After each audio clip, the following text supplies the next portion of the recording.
For anything we mine, should we be taxing the hell out of it? Once it's mined, it's gone forever. Yeah. Unlike farming, which produces product year after year. Yeah. Do we wish to end up like Nauru when the phosphate ran out? The revenue would go into a sovereign wealth fund, so the value of these national assets are preserved for future generations. What does the panel think?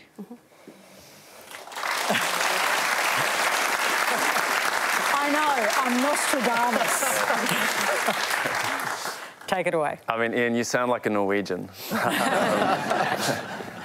Yeah, Norway said we are sitting on a lot of oil.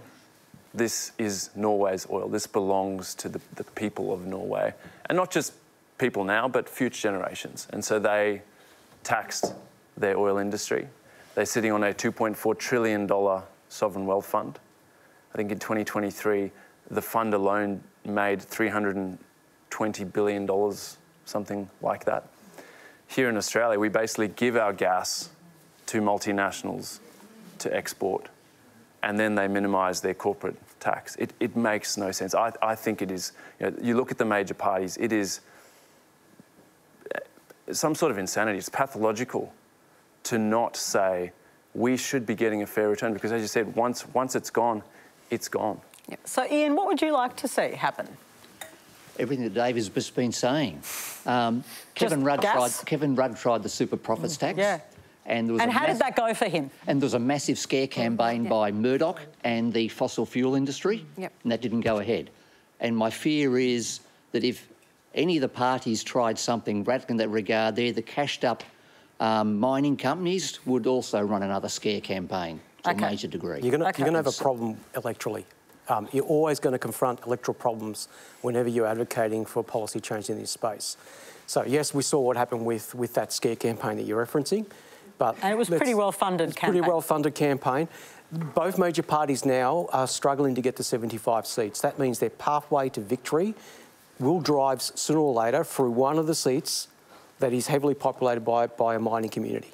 And the problem is you're going to have both sides of politics that will be animated by this industry for many, many years to come.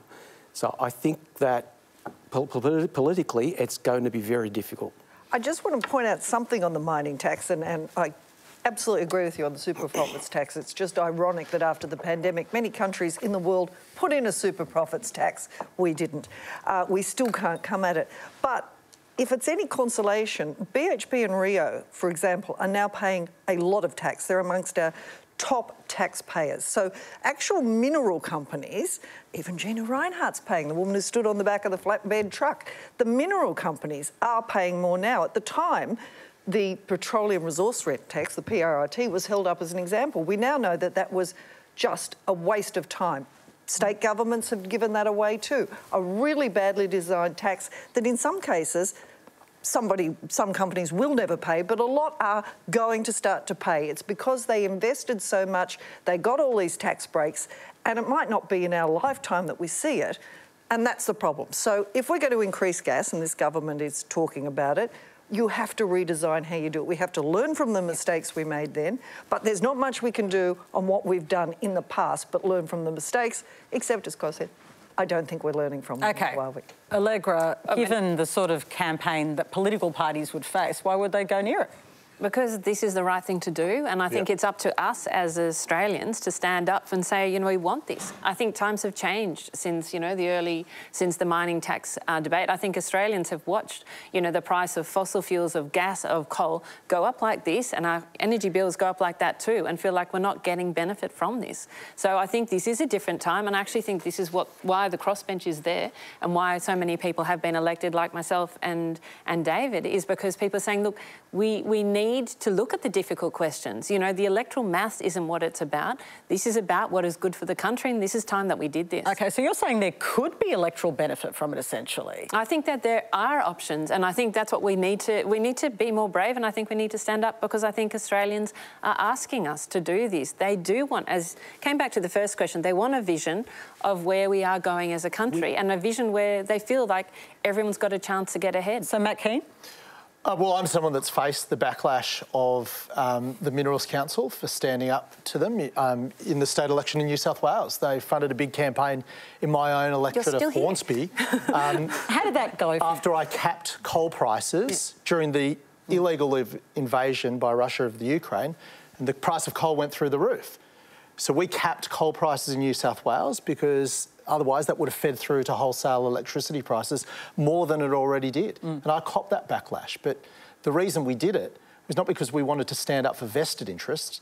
We did it because we wanted to protect the community's interest. And we need more people in the political class willing to do that. On the topic to you, sir, what I'd say is that, again, it's not how much we tax. And I agree with the proposition that these resources and these minerals are the property of the people of Australia.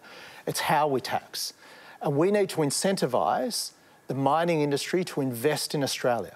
We need to incentivise it because it's critical for our economy, and it's particularly critical for our regional economies. So we need the mining industry.